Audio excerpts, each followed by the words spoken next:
নমস্কার বন্ধুরা, রিমার রেসিপিতে সবার স্বাগত। আজকের রেসিপি নিরামিষ পালং শাকের তরকারি। প্রথমেই আমি নিয়ে নিয়েছি পালং শাক, কেটে 3-4 বার জল পাল্টে ধুয়ে নিয়েছি। পালং শাকের তরকারি রান্না করতে লাগবে শিম, আলু, বেগুন। কড়াইতে 2 চামচ তেল দিয়ে কিছুটা বিউলির ডালের বড়ি লাল করে ভেজে নিতে হবে। বড়িটা লাল করে ভাজার পরে তুলে নিতে হবে।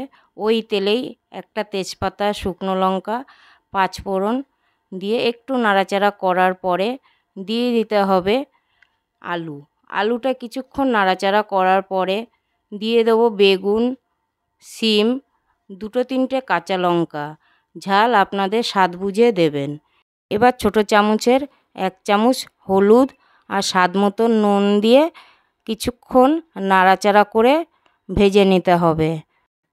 বন্ধুরা, রেসিপিটা ভালো লাগলে লাইক, কমেন্ট, শেয়ার আর সাবস্ক্রাইব করতে ভুলবেন না। 2-3 মিনিট ঢাকা দিয়ে ভেজে নিতে হবে। তারপরে নাড়াচাড়া করার পরে পালং শাকটাকে দিয়ে দিতে হবে। পালং শাকটা দিয়ে অল্প জল দিয়ে ঢাকা দিয়ে দিতে হবে।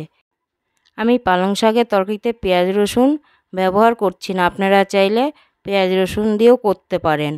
এবার ভেজে রাখা বড়িটাকে দিয়ে আবার 2 মিনিট ঢাকা দিয়ে রেখে দিতে হবে। ঢাকনাটা খুলে দিয়ে দিতে হবে স্বাদ বাড়ানোর জন্য চিনি। পালং শাকের রেসিপিটা ভালো লাগলে বন্ধুদের কাছে শেয়ার করতে ভুলবেন না।